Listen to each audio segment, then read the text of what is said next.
Graça e paz da parte de nosso Senhor e Salvador Jesus Cristo. Que bênção é poder estar aqui nesta manhã compartilhando da palavra de Deus com você. Seja bem-vindo. Que bom poder ver tantos rostos, tantos nomes de tantas pessoas especiais para a nossa vida. E hoje, de fato, é um dia muito especial, né? Hoje nós agradecemos primeiramente porque nos lembramos da ressurreição de nosso Senhor Jesus Cristo. Todos os domingos, quando nos reunimos, nós temos esse propósito de declarar ao mundo a nossa fé no Cristo vivo, aquele que amamos, que adoramos, o nosso Senhor e o nosso Salvador, que voltará para nos buscar. Hoje é um dia muito especial, porque é o Dia das Mães, esse dia maravilhoso, em que nós nos lembramos dessa pessoa tão maravilhosa, tão especial que Deus colocou em nossa vida, que você que tem a alegria de ter a sua mãe ao seu lado, que você possa tratá-la com muito amor, com muito respeito, com muita dignidade, como ela merece. E não se esqueça, apesar de talvez ser difícil hoje de dar um abraço, e até mesmo será um Dia das Mães totalmente diferente dos outros Dias das Mães que nós já passamos, mas que você possa dizer palavras de carinho, e não somente dizer palavras de carinho, mas tratar a sua mãe com muito carinho, não só nesse dia, mas todos os dias da sua vida. Eu quero começar aqui com um hino que traz uma lembrança muito maravilhosa da minha mãe. Minha mãe já está com Deus, já está com Cristo na sua glória há mais de 8 anos, a dona Geni. E quando eu canto este hino, eu me lembro dela porque este hino e um outro eram os hinos que ela mais gostava. Então, eu quero iniciar louvando a Deus nesse Dia das Mães, Dia do Senhor, com o hino 128 do Inário Novo Cântico da Igreja Presbiteriana do Brasil, Comunhão Preciosa.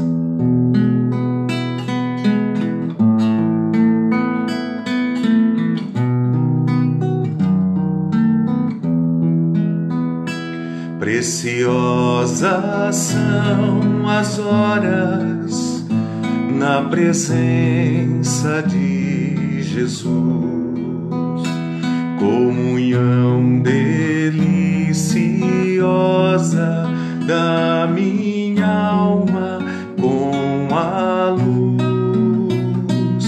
Os cuidados deste mundo não me podem abalar, pois é Ele o meu abrigo quando tentador chegar, quando tentador chegar. Ao sentir-me rodeado de cuidados terreais, irritado ou abatido ou em dúvidas fatais, a Jesus eu me dirijo nesses tempos de aflição. As palavras que Ele fala trazem paz, consolação, trazem paz, consolação.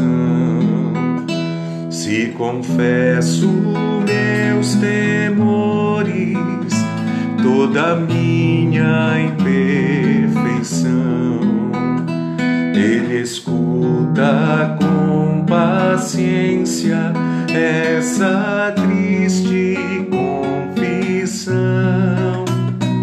Com ternura repreende meu pecado e todo o mal. É Jesus o meu amigo, o melhor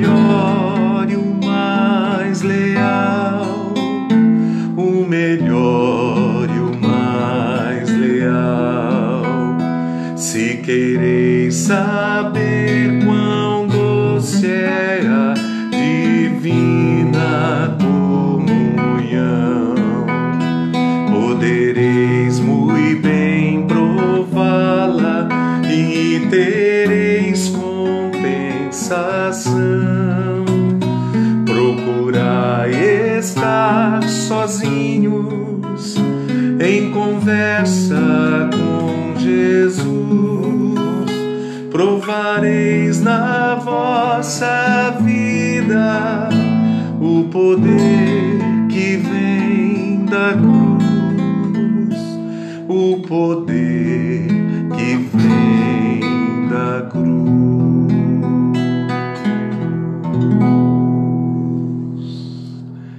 Glórias ao Senhor Jesus, porque através dele podemos ter esta comunhão preciosa com o nosso Pai. Vamos orar ao Senhor, queridos. Pai, que manhã maravilhosa é a manhã que podemos estar na presença do Senhor. Na verdade contida nela, nesta revelação bem. E em nome de Jesus Cristo, Senhor meu Deus, aqui estamos para também agradecer a Ti pela vida da nossa mãe. Todos nós, ó Deus, que temos o privilégio de ser filhos, aqueles cujas mães já partiram para estar com o Senhor, como no meu caso, e de tantos amados que agora estão aqui conosco, mas também, Senhor, por aqueles que podem, ó Deus querido, agradecer a Ti olhando nos olhos da mãe e agradecer por esta pessoa preciosa que o Senhor colocou em nossa vida. Quero agradecer em especial pela vida da minha esposa, da Simone, agradecer, ó Deus querido, porque ela é mãe e uma mãe especial, preciosa aqui dentro de casa, na vida dos meus filhos, na nossa vida. Louvado seja o nome do Senhor pela vida dela, pela mãe dedicada e preciosa. E, ó Deus, tomando-a, Senhor meu Deus, como exemplo, eu agradeço a Ti pela vida de cada mãe que está nos ouvindo agora e que a bênção do Senhor seja sobre a vida de cada uma delas, em nome do Senhor Jesus Cristo. Amém, Senhor. Amém. Eu quero também louvar ao Senhor com um cântico antigo também, que fala a respeito da presença gloriosa do Senhor Jesus Cristo conosco. Não vou ficar sozinho, agora sou feliz, com Cristo no meu coração. Ele é meu grande amigo, não temo o perigo, com Cristo no meu coração. Ah, eu sou feliz, agora vou cantar, pois contente estou com meu Salvador. Feliz agora então eu viverei. Jesus há muito tempo morreu em uma cruz, morreu só para me salvar. Seu sangue derramou, lavando os meus pecados, e desta forma agora salvo estou. Ah, eu sou feliz, agora vou cantar, pois contente estou com meu Salvador. Feliz agora então eu viverei. Feliz agora então eu viverei. Feliz agora então eu viverei. Essa mensagem para você, mamãe, que você se lembre sempre, você nunca está sozinha. A palavra do Senhor diz que o Senhor está conosco todos os dias. Até a consumação dos séculos, a promessa dele é para nós. Estarei convosco todos os dias até a consumação dos séculos. Nunca se sinta sozinha, porque Jesus está com você. Que Deus te abençoe muito, mamãe. A cada uma de vocês, o nosso feliz Dia das Mães, e que Deus a cubra com todas as suas bênçãos, em nome do Senhor Jesus Cristo. Amém.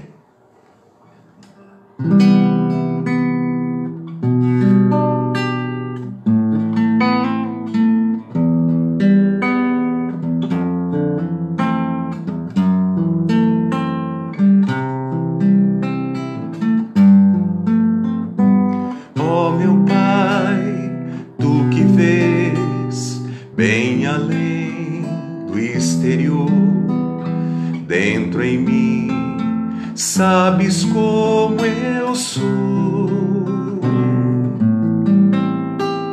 Toda minha intenção e motivos que nem sei nos estão diante do Senhor.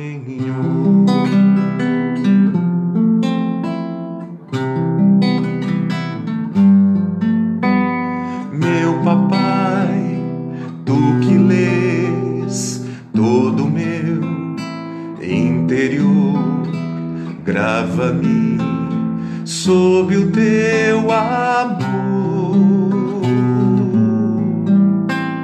pois sem ti nada sou, vento breve que passou. Quero estar escondido em ti.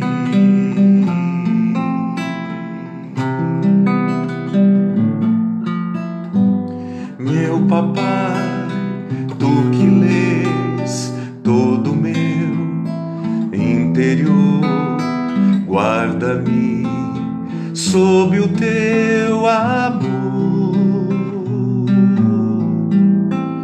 pois sem ti nada sou, vento breve que passou. Quero estar escondido em ti. Louvado seja o nome do Senhor. Queridos, vamos orar mais uma vez, nos preparando para o estudo da palavra desta manhã, a palavra de Deus para os nossos corações. Bendito e amado Pai, aqui nos encontramos em Tua santa presença, debaixo da graça maravilhosa de Cristo, sob a orientação e a iluminação do Espírito Santo. Nós buscamos a direção da Tua palavra agora, buscamos, ó Deus, a revelação bendita do Senhor para nossas vidas, o crescimento espiritual, ó Deus, que tanto precisamos e almejamos em nossas vidas, Pai. Vem, ó Deus, falar conosco nesse instante. Vem renovar o nosso ser. Vem, ó Deus querido, encher-nos com Teu Espírito Santo. Ó Deus, e tudo o que estiver, Senhor, contrário à Tua vontade em nossa vida, limpa, purifica e transforma em nome de Jesus. Amém. Queridos, eu quero convidá-los para que abram as suas Bíblias no Evangelho de Lucas, no capítulo 17. Evangelho de Lucas, capítulo 17, versículos 26 a 36. Lucas 17, 26 a 36. É os dias do Filho do Homem. O povo vivia comendo, bebendo, casando-se e sendo dado em casamento, até o dia em que Noé entrou na arca. Então veio o dilúvio e os destruiu a todos. Aconteceu a mesma coisa nos dias de Ló. O povo estava comendo e bebendo, comprando e vendendo, plantando e construindo. Mas no dia em que Ló saiu de Sodoma, choveu fogo e enxofre do céu e os destruiu a todos. Acontecerá exatamente assim no dia em que o Filho do Homem for revelado. Naquele dia, quem estiver no telhado de sua casa não deve descer para apanhar os seus bens e dentro de casa. Semelhantemente, quem estiver no campo não deve voltar atrás por coisa alguma. Lembrem-se da mulher de Ló. Quem tentar conservar a sua vida a perderá, e quem perder a sua vida a preservará. Eu lhes digo, naquela noite, 2 pessoas estarão numa cama, uma será tirada e a outra deixada. 2 mulheres estarão moendo trigo juntas, uma será tirada e a outra deixada. 2 pessoas estarão no campo, uma será tirada e a outra deixada. Que Deus abençoe, meus amados irmãos, essa porção bendita de sua palavra e que ela sirva grandemente para a nossa edificação nesta manhã. O que eu quero meditar com vocês hoje, o tema que eu quero trazer a todos, é sobre o mundo, a igreja e a volta de Cristo. O mundo, a igreja e a volta de Cristo. Muito se tem falado nesses dias devido à pandemia que está aí. Uma das coisas que geralmente acontece quando somos surpreendidos por algo tão doloroso, tão difícil, tão complicado como o que está passando, se isso é um sinal da volta de Jesus Cristo, enfim. O que seria isso? Então, devido a essa questão, eu quero pensar um pouco, não sobre os sinais da vinda de Jesus Cristo, mas o que eu quero pensar é se nós estamos preparados para a volta do Senhor Jesus Cristo. Jesus diz que o dia e a hora ninguém sabe, nem Ele mesmo, senão o Pai. Isso é para que se evitasse toda e qualquer especulação sobre datas, possíveis datas, sobre a volta de Jesus. Já tentaram fazer isso e nunca deu certo. Porque a palavra de Deus ela é clara, meus amados irmãos. Ela é clara. Jesus não deixou uma data. O que Jesus ele quis mais nos ensinar em referência ao seu retorno é a importância de estarmos preparados. Quer ele volte na primeira vigília da noite, na segunda, na terceira, como ele ensina em uma das suas parábolas. Nós precisamos estar preparados para o retorno dele.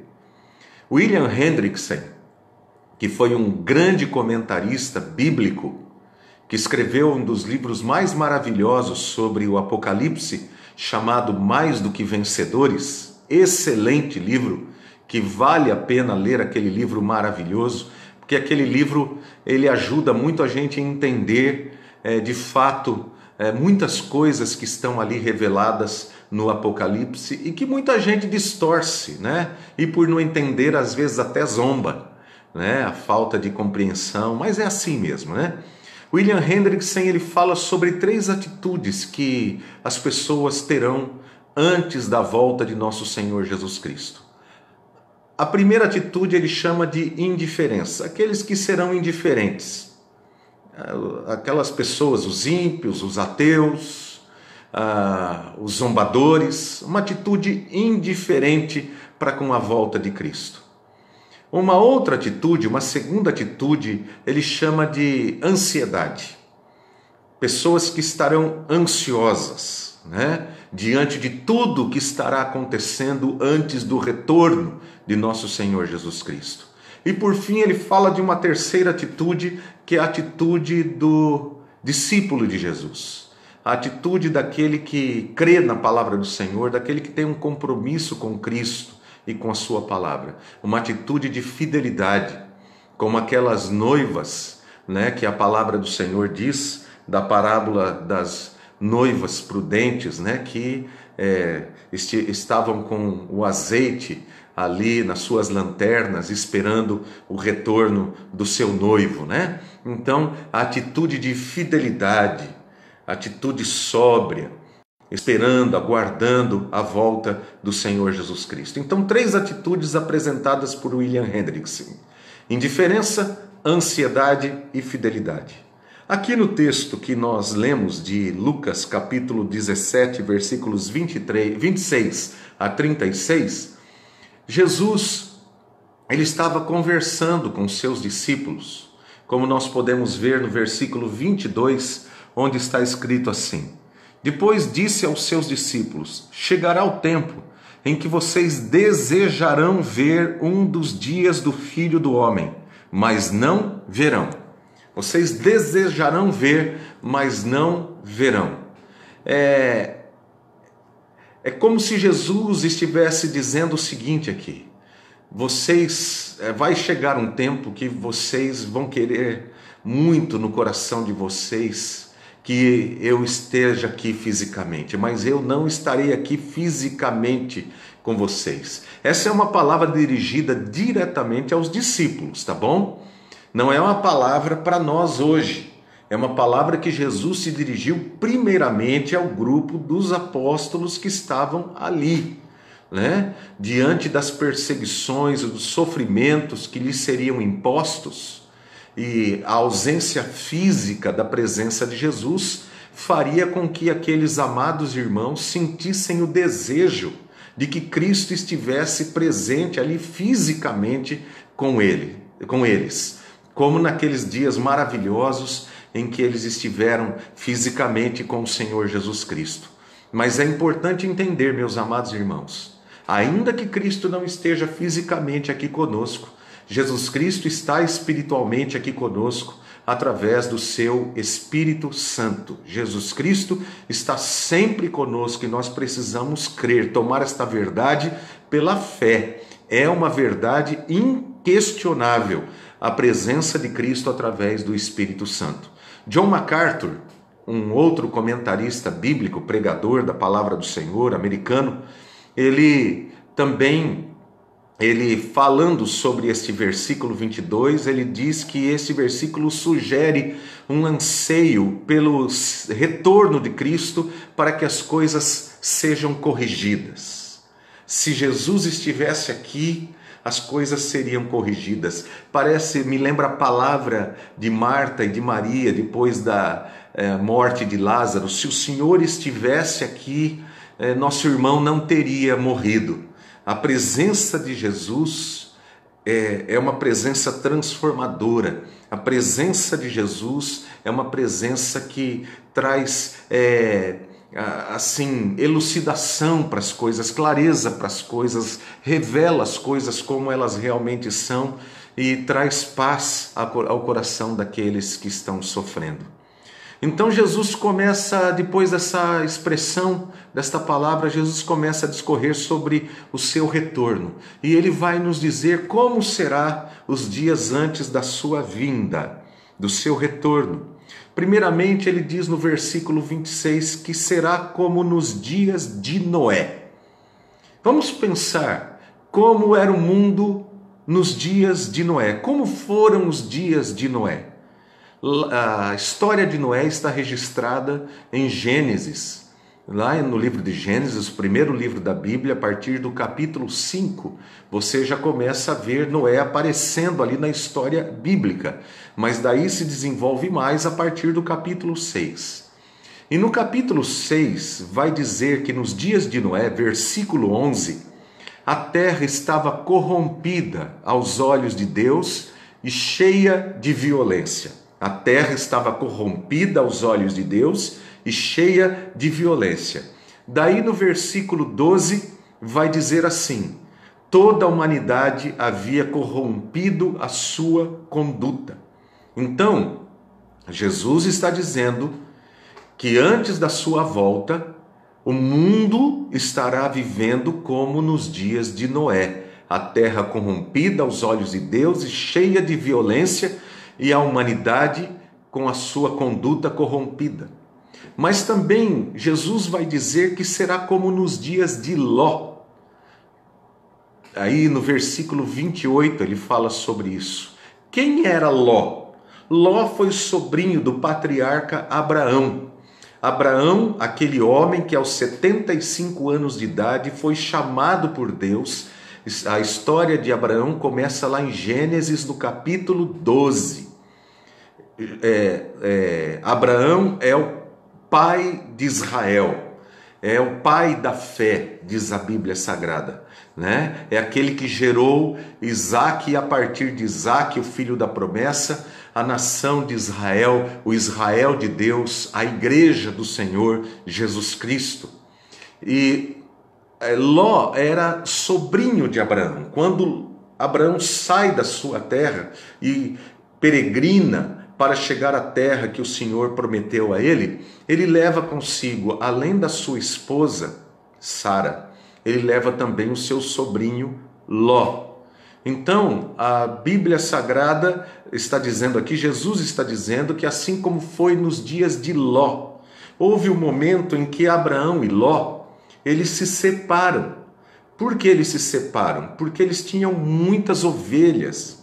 E por causa disso, os pastores de ambos começaram a contender, porque havia pouco espaço para muitas ovelhas. Então, Abraão diz a Ló: olha, meu sobrinho, a gente precisa se separar, é melhor a gente se separar, cada um seguir o seu caminho.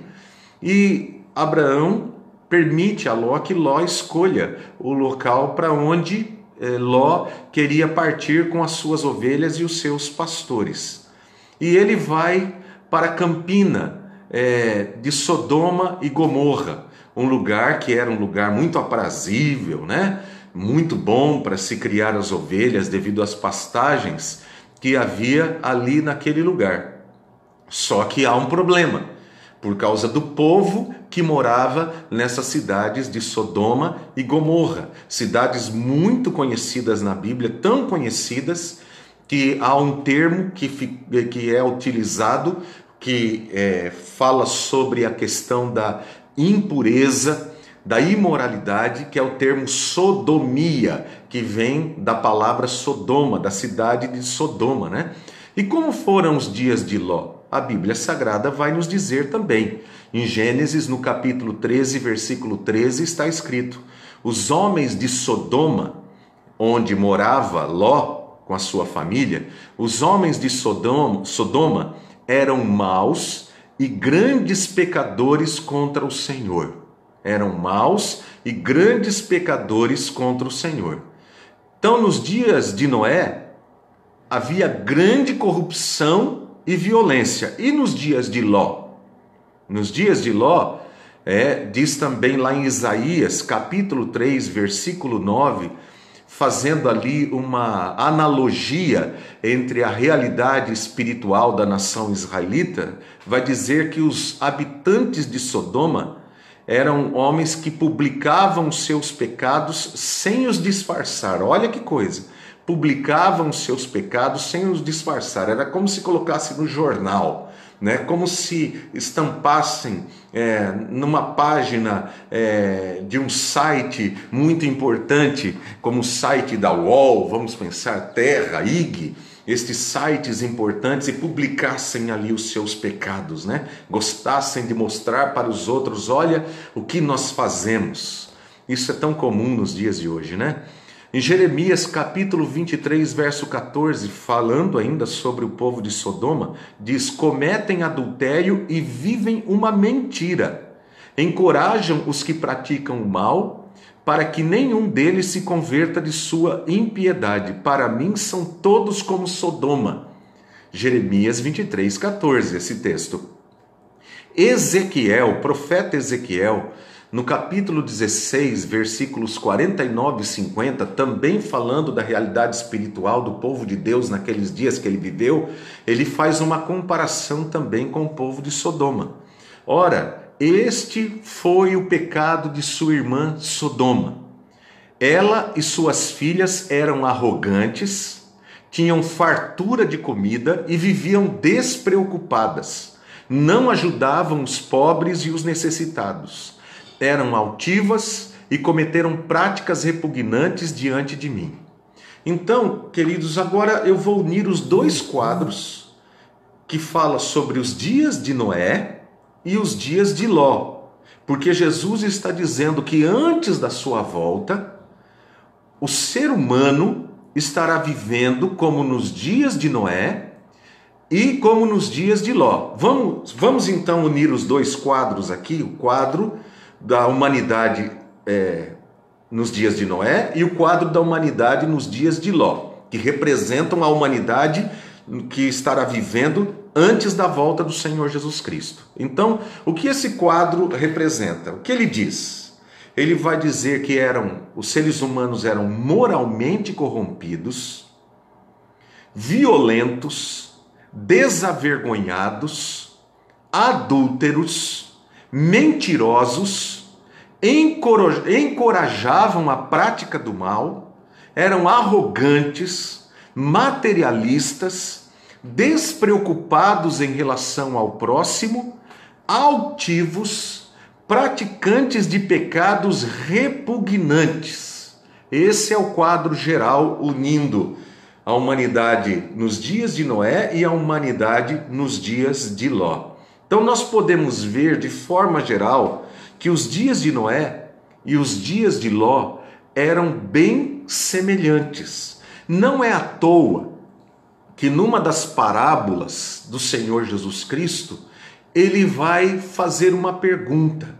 A pergunta é a seguinte: porventura, quando o Filho do Homem, que é uma referência ao Senhor Jesus Cristo, quando o Filho do Homem voltar, achará fé na terra? É uma pergunta que Jesus faz diante da realidade que o mundo vai estar vivendo antes do seu retorno.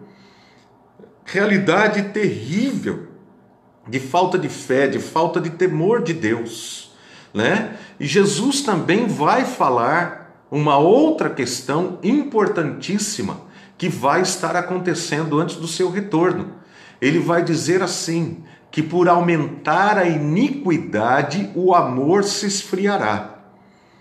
Que amor é esse? O amor a Deus, o verdadeiro amor, o amor ao próximo, o amor puro, o amor santo, como expressão da vontade de Deus no relacionamento com Deus e com os outros seres humanos. Agora preste atenção nos versículos 27 e 28 aqui de Lucas capítulo 17, que eu vou ler novamente para todos nós. Lucas 17, 27 e 28, que está escrito assim. Deixa eu ver aqui, é que aqui as letras estão tão pequenininhas, tá bom? O povo vivia comendo, bebendo, casando-se e sendo dado em casamento, até o dia em que Noé entrou na arca. Então veio o dilúvio e os destruiu a todos. Daí diz o verso 28. Aconteceu a mesma coisa nos dias de Ló. O povo estava comendo e bebendo, comprando e vendendo, plantando e construindo. Olha que interessante. Que interessante, queridos. Vai dizer que tanto nos dias de Noé quanto nos dias de Ló, as pessoas tinham a sua vida. Elas casavam, davam-se casamento, plantavam, construíam, trabalhavam, faziam a sua vida normal. Viviam a sua vida normal. Talvez alguém pergunte o seguinte: o que há de mal nessas coisas, pastor? Casar, dar-se em casamento, trabalhar, construir, enfim. Num primeiro momento, não há problema nenhum. Aliás, nós podemos até glorificar a Deus. A Bíblia diz, portanto, quer comais, quer bebais ou façais outra coisa qualquer, fazei tudo para a glória de Deus, né? Então, num primeiro momento, parece que não há problema nenhum nestas coisas que ele está dizendo. Mas o que Jesus quer nos ensinar com tudo isso, queridos? O que Jesus está querendo nos ensinar é que antes do seu retorno, as pessoas estarão tão absorvidas pelas coisas deste mundo que não se prepararão espiritualmente, serão negligentes em tudo que se refere às questões espirituais. Como se tudo que importasse na vida fosse isso, nada mais do que isso. As questões sociais, as questões de trabalho, elas estarão vivendo uma falsa segurança. Não é à toa que Paulo, escrevendo aos Tessalonicenses, ele diz assim: quando vos disserem paz e segurança, eis que lhes sobrevirá repentina destruição. Exatamente porque às vezes nós vivemos uma falsa paz, uma falsa segurança. Olhe para os nossos tempos agora. Todos estavam contando que esse ano seria um ano maravilhoso, que esse ano a economia iria deslanchar, as coisas iriam acontecer, os planos eram esses, eram aqueles. De repente, fomos pegos de surpresa, o mundo foi pego de surpresa por essa pandemia. Ela chegou de repente e tudo aquilo que havíamos colocado, a nossa segurança, a nossa paz, eu vou viajar esse ano, já estou pensando para onde eu vou, o que vou fazer, enfim, seja lá o que for. vou trocar o meu carro, vou reformar a minha casa, vou fazer isso, vou fazer aquilo. De repente, tudo parou, o mundo parou, porque nós baseamos muitas vezes a nossa vida em falsa paz, em falsa segurança, em coisas que o mundo tenta passar para nós como se estas coisas pudessem nos gerar paz e segurança, e nos esquecemos da nossa relação com Cristo, nos esquecemos da nossa relação com Deus, negligenciamos a nossa vida espiritual. Então Jesus está dizendo que antes do seu retorno as pessoas serão indiferentes quanto ao relacionamento com Ele, não darão importância aos valores eternos, ouvirão pregações sobre o seu retorno, mas não serão estimuladas a uma vida de santidade. Meus queridos, quantas pregações nós ouvimos na internet todos os dias, seja pelo Facebook, pelo WhatsApp, seja pelo YouTube. Nunca se pregou tanto o Evangelho, mas nunca se viveu tão indiferente ao Evangelho. Nunca se viu tanta gente fora da igreja. Nunca se viu tanta gente indiferente a Cristo dentro da igreja. Nunca se viu um tempo como esse em que as pessoas ignoram a palavra de Deus, ignoram a oração. Então, o que acontece? As pessoas já não olham mais para o céu com expectativas da volta de Jesus. Nós gostamos de olhar vitrines. Nós gostamos de olhar sites de compras, nós gostamos de olhar quantos likes nós tivemos em nosso post do Facebook, nós gostamos de olhar para nós gostamos de olhar para as coisas que podemos comprar, para as coisas que podemos obter. Mas nós não olhamos mais para o céu com aquela expectativa, dizendo: Maranata, vem Senhor Jesus. Mesmo quando os sinais apontam para o retorno do Senhor Jesus Cristo, nós não nos humilhamos, não nos curvamos com arrependimento diante do Senhor. Ontem à noite, antes de dormir, eu estava muito abatido emocionalmente. Confesso isso aos irmãos, porque eu lia ali... Sempre a gente dá uma olhadinha no que está acontecendo, vamos ver o que as pessoas estão postando. E eu vi até pessoas que nos ouvem aqui, que muitas vezes agradecem: pastor, obrigado pela palavra, alguma coisa assim, colocando coisas absurdas num post de Facebook. E eu fiquei pensando: mas meu Deus... Esse era o momento de nos humilharmos, de nos arrependermos, de chorarmos aos pés da cruz de nosso Senhor Jesus Cristo diante de tudo que está acontecendo. E as pessoas ficam atacando umas às outras, ficam culpando os outros pelo problema, culpam o presidente, culpam os governadores, culpam os prefeitos, culpam a China, culpam o vírus, culpam tudo. Sabe, queridos, uma palavra aqui muito importante para nós. Nós precisamos daquela experiência que Isaías teve. Isaías, enquanto ele não entrou no templo e não se prostrou diante da glória do Senhor, ele só ficou apontando o dedo para os outros e dos erros dos outros, até que ele entrou no templo e teve uma visão da glória do Senhor, e ele disse: ai de mim, ai de mim.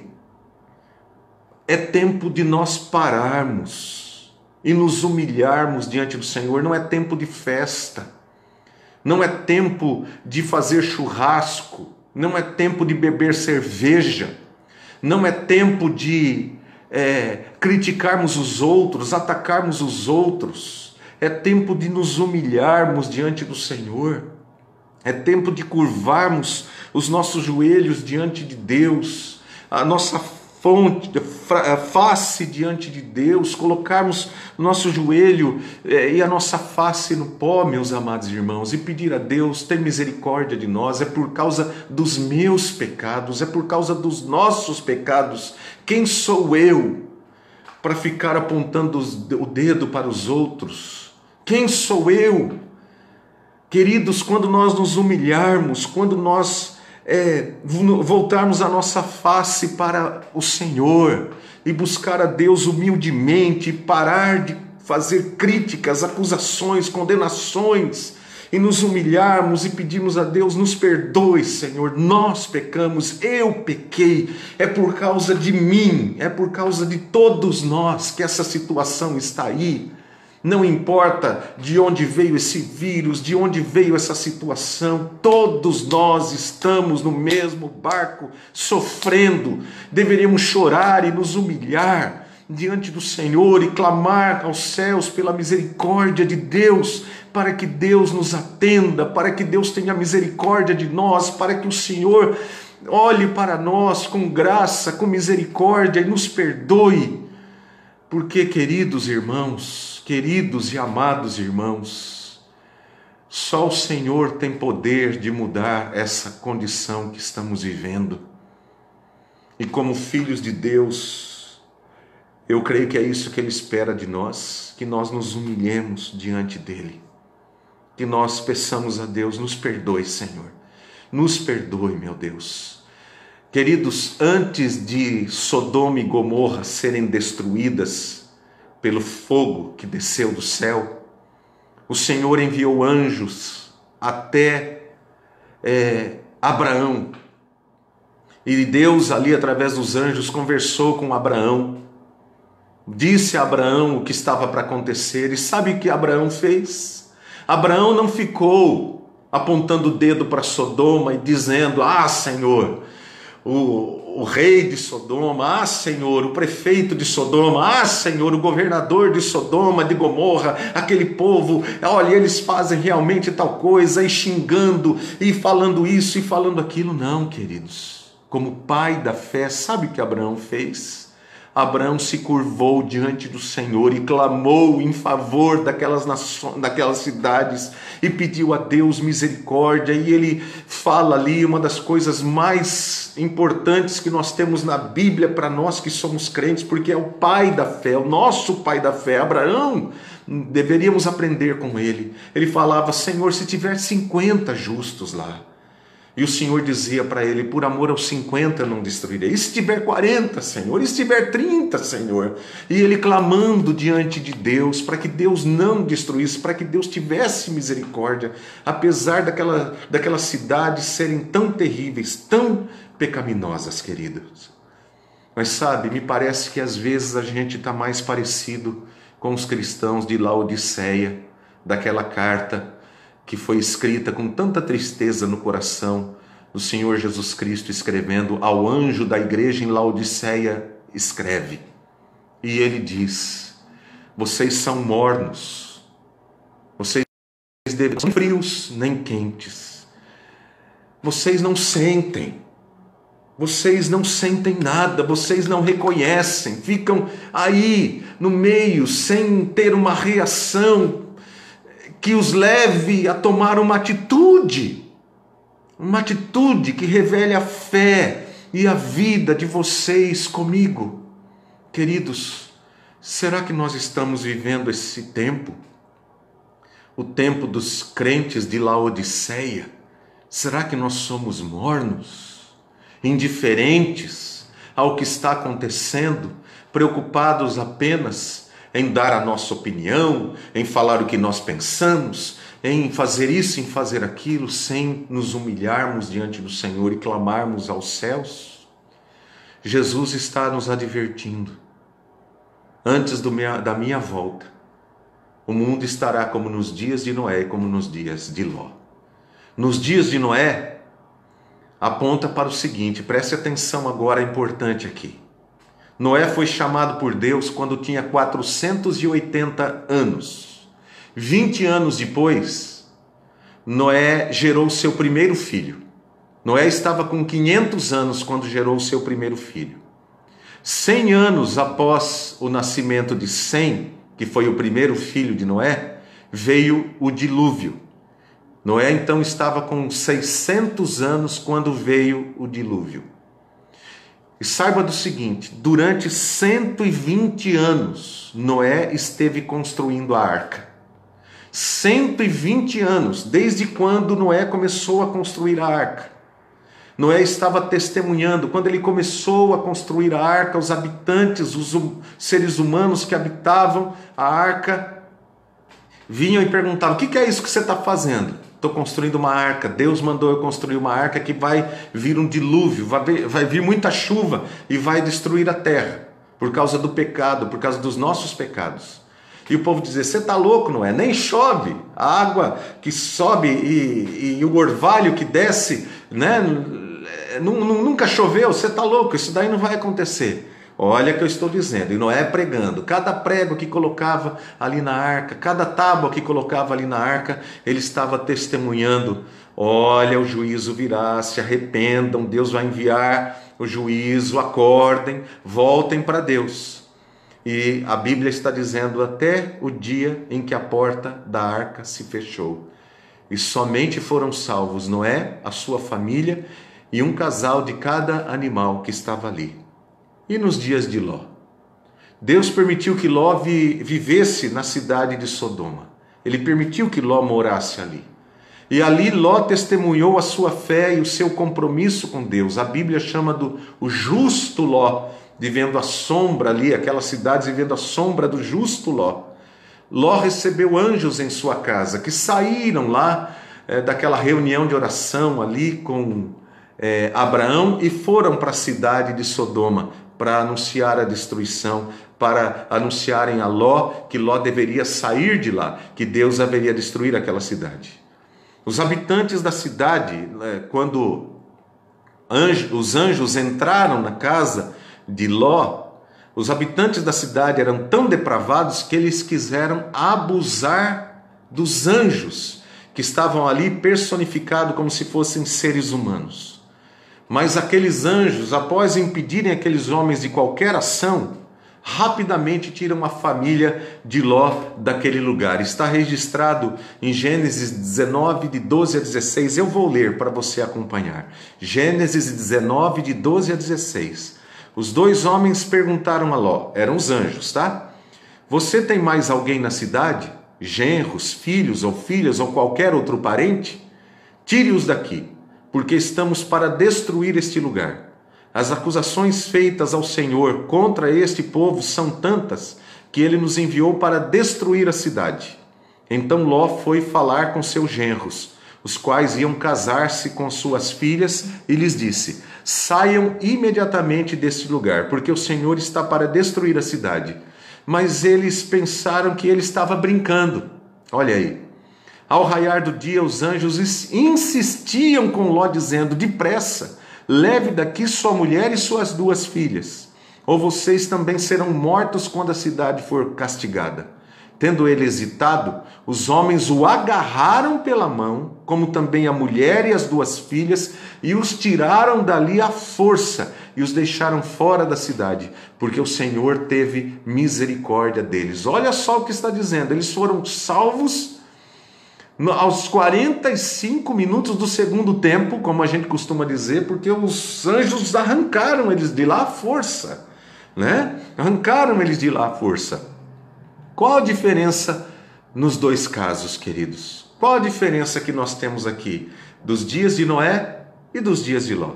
No caso de Noé, nós vemos que o que marca os dias de Noé é a longanimidade de Deus, a muita paciência de Deus. Durante 120 anos, Noé esteve construindo a arca e dizendo a cada um daqueles que estavam ali: arrependam-se dos seus pecados, voltem para Deus, arrependam-se, voltem-se para Deus. Então, os dias de Noé foram marcados pela longanimidade, a muita paciência de Deus. Não houve um juízo repentino, houve um tempo para que aquelas pessoas pensassem, refletissem e voltassem para Deus. Na segunda carta de Pedro, no capítulo 3, verso 9, olha o que está escrito: O Senhor não demora em cumprir a sua promessa, como julgam alguns.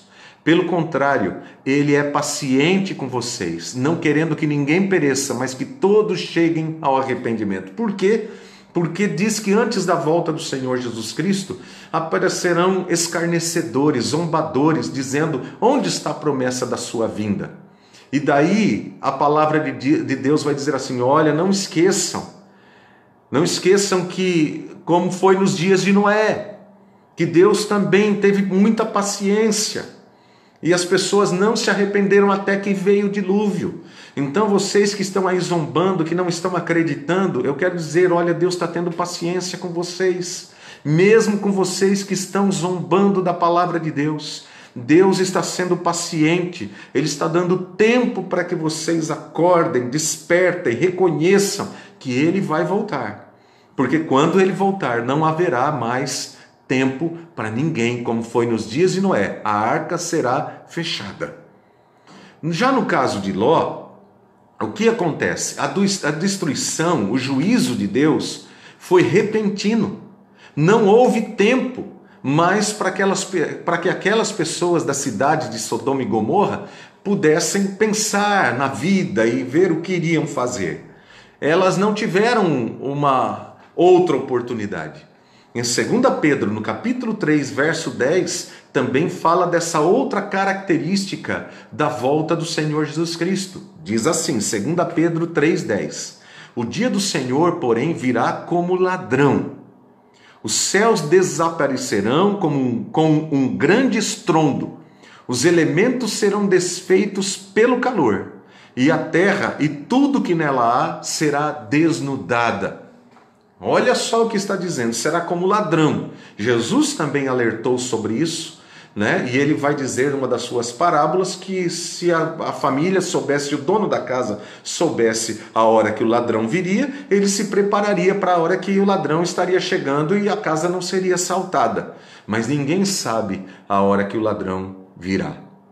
Eu me lembro aqui dos dois furacões, furacão Irma e o furacão Maria, que atingiram a Flórida, lá nos Estados Unidos, no ano de 2017. O furacão Irma com ventos de 215 km por hora. E o furacão Maria com ventos de 278 km por hora. Só que o que aconteceu? Quase não houve mortes. E por quê? Porque as pessoas foram avisadas com antecedência. E elas se prepararam para receber a fúria da natureza que veio e fez grande destruição, mas as pessoas, a grande maioria das pessoas não perderam as suas vidas. Já um outro fato, um terremoto que houve no México também em 2017. Já ali as pessoas foram pegas de surpresa e foi um dos maiores terremotos ocorridos na história do México. Centenas de pessoas morreram, porque foram pegas de surpresa, não dava para se preparar para a chegada do terremoto. Então Jesus está afirmando, queridos, aqui, que vai ser assim, como nos dias de Noé. As pessoas terão oportunidade. Deus está dando a oportunidade das pessoas ouvirem a sua palavra, a pregação da sua palavra, mas vai chegar um momento que vai ser como nos dias de Ló, não vai ter mais palavra alguma. O juízo de Deus virá de maneira repentina e não haverá mais oportunidade das pessoas se arrependerem. Então Jesus afirma o seguinte, a partir do versículo 30, ele diz assim, olha o que ele diz: acontecerá exatamente assim no dia em que o Filho do Homem for revelado. E aí ele passa a dizer o seguinte, nos versículos 31 a 36. Naquele dia, quem estiver no telhado de sua casa não deve descer para apanhar os seus bens dentro de casa. Semelhantemente, quem estiver no campo não deve voltar atrás por coisa alguma. Lembrem-se da mulher de Ló. Quem tentar conservar a sua vida perderá, e quem perder a sua vida preservará. Eu lhes digo, naquela noite 2 pessoas estarão numa cama, uma será tirada e a outra deixada. 2 mulheres estarão moendo trigo juntas, uma será tirada e a outra deixada. 2 pessoas estarão no campo, uma será tirada e a outra deixada. O que Jesus está dizendo? O que Jesus quer dizer com isso? Ele está mostrando que o seu juízo trará separação entre os que são dele e os que não são dele. É isso que ele quer dizer. Entre aquelas pessoas que se prepararam e as que não se prepararam. Basta você ver as parábolas que contam sobre isso. Há pessoas que estarão se preparando, estarão preparadas para a volta de Cristo, preparadas espiritualmente. Apesar dos dias difíceis e todos os problemas, tribulações e tudo mais, há pessoas que estarão preparadas espiritualmente. E há pessoas que não estarão preparadas espiritualmente. Estão representadas aqui entre aquele que estava ali, as mulheres, que estarão juntas, né? Ali debulhando trigo, moendo trigo, uma será tirada e outra deixada.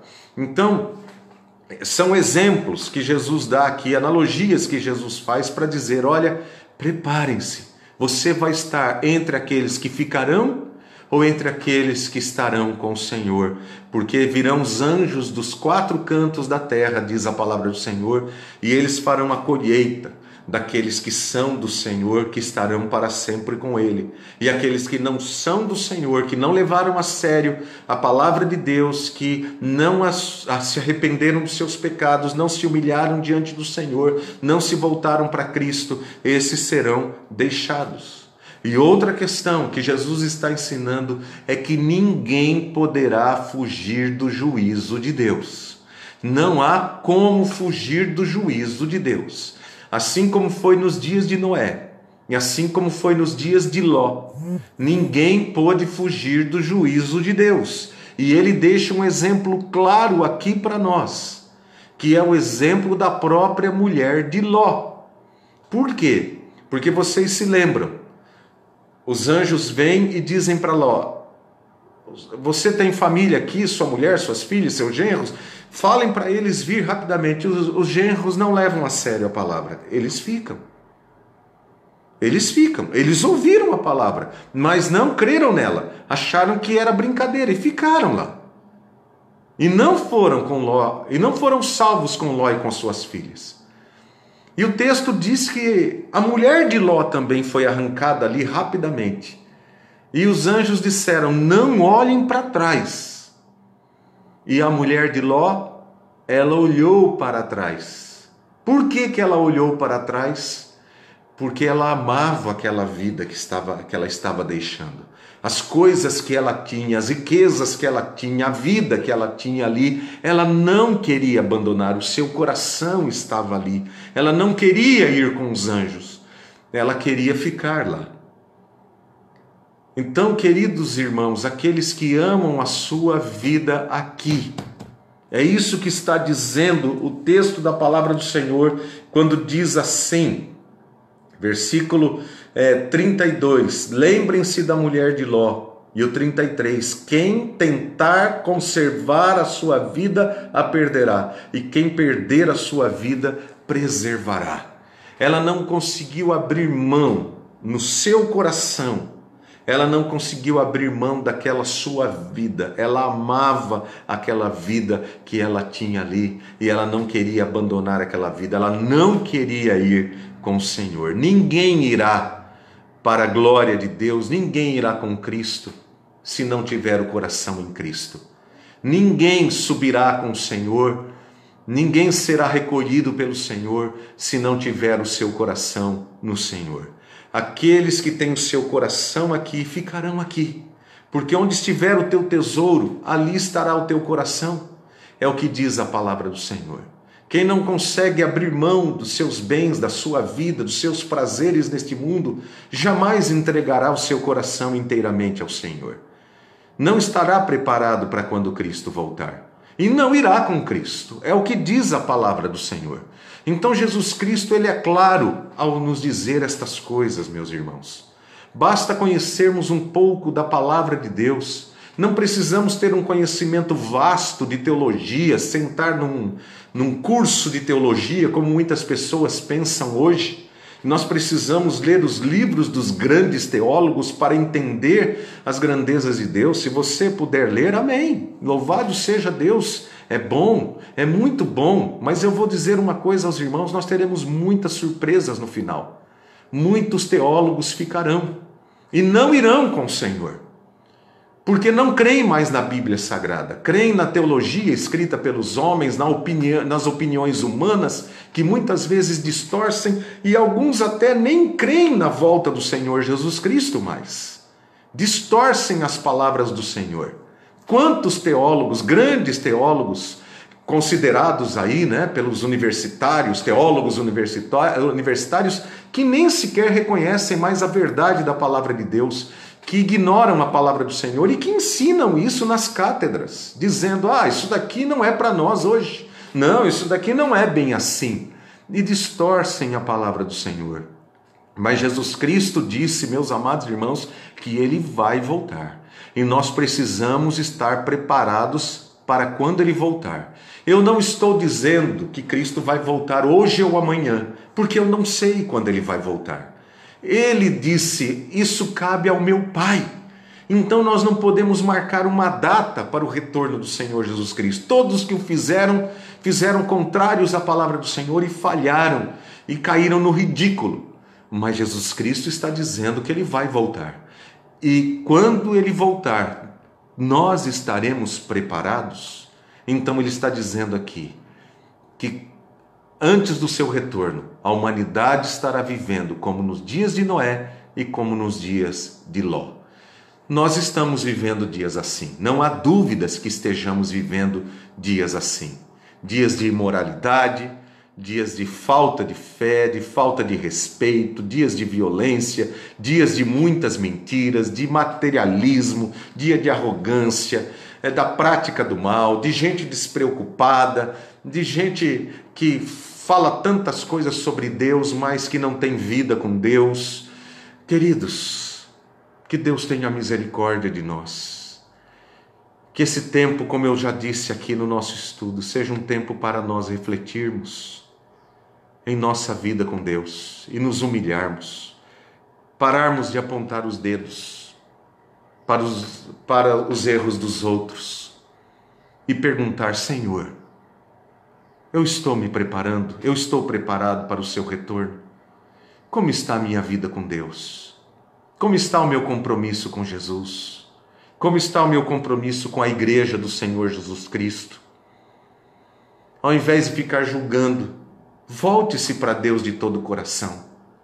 Volte-se para Deus. Eu gosto de uma comparação que fazem da questão de Noé e da igreja. Algumas pessoas já disseram o seguinte, porque há pessoas que dizem assim, a igreja está cheia de problema, a igreja está cheia de gente disso e daquilo, e começam a criticar a igreja. Existe até os desigrejados, Os desigrejados. É umas coisas, que só o nosso tempo mesmo para pensar coisa dessa natureza. Eu acredito que nós precisamos de muitas mudanças pessoais, que a igreja precisa passar por muitas mudanças, nós precisamos de despertamento espiritual. Eu acredito nisso, queridos. Acredito como nos dias de Martinho Lutero e dos reformadores, que a igreja precisa de mudanças. Mas você se lembra que Martinho Lutero jamais quis fundar uma igreja, jamais quis. Ele queria mudanças dentro da igreja, porque ele reconhecia essa necessidade. Ele pregava contra os abusos e tudo mais, e uma reforma real dentro da igreja, do clero e de tudo mais. Nós precisamos disso nos nossos dias. Mas Martinho Lutero nunca abandonou a igreja, ele teve que ser expulso dela, E assim foi com muitos cristãos. Queridos e amados irmãos, nós precisamos amar a igreja. E a questão de Noé. Pode ter certeza que o cheiro dentro da arca não era nada bom. Não era bom. Animal, você sabe como que é, Você sabe, ninguém tomava banho dentro da arca. O cheiro não era muito bom. Mas todos os que estavam na arca foram salvos. Todos os que estavam ali. Os que ficaram fora da arca é que não foram salvos. Eu não estou dizendo que aqueles que estão dentro ou fora da igreja institucional. Mas eu estou dizendo que o Senhor Jesus Cristo, Ele voltará para buscar a sua igreja. Basta você ler a Bíblia. A sua igreja. A igreja é a noiva de Cristo. É o seu grande amor. porque em Cristo deu a sua vida. Ele entregou a sua vida pela sua igreja. Queridos e amados irmãos, é tempo de voltarmos para Deus, nos humilharmos diante do Senhor. E eu quero pedir a você, como Abraão clamou ao Senhor, se houver 50, se houver 40, se houver 30, se houver 10, o Senhor prometeu, eu não vou destruir. Eu peço a você, vamos nos humilhar diante do Senhor. Não adianta a gente ficar fazendo jejum sem humilhação. Não adianta a gente ficar fazendo jejum sem arrependimento. O jejum em si não indica arrependimento. Pode ser apenas passar uns dias sem comer. É preciso que nos humilhemos, que nos arrependamos dos nossos pecados. Porque o arrependimento, queridos e amados irmãos, ele tem que partir de dentro do nosso coração e ele traz mudança na nossa maneira de viver, na nossa maneira de ver a vida e principalmente de rever o nosso relacionamento com Cristo e com os homens. Que Deus nos leve ao verdadeiro arrependimento, que a bondade de Deus nos conduza ao verdadeiro arrependimento para a sua honra e para a sua glória, em nome de Jesus. Vamos orar, queridos? Bondoso e amado Pai, oh Pai querido, leva-nos ao arrependimento pela Tua bondade, Senhor, pela Tua misericórdia. Senhor meu Deus, prepara-nos para nos encontrarmos com o Senhor. Ó Deus querido, livra-nos de sermos usados pelo mal para julgar, para condenar, para acusar, para denegrir. Ó Deus, para apontar as falhas dos outros, enquanto não reconhecemos as nossas próprias falhas, os nossos próprios pecados, a nossa própria falta de amor, a nossa própria falta de compromisso com o Senhor. Porque muitas vezes nos julgamos acima da média, nos achamos grandes cristãos, a ponto de julgarmos os outros, ó Deus, e dizermos que os outros devem fazer, mas nós mesmos não nos humilhamos sequer, ó Deus querido, um passo. Ó Deus, não damos um passo atrás.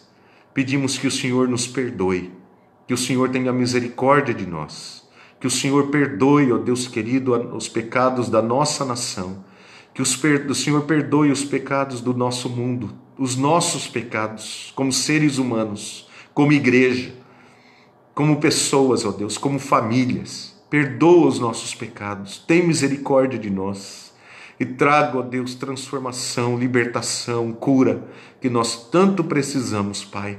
Em nome do Senhor Jesus Cristo nós oramos. Amém, Senhor. Amém.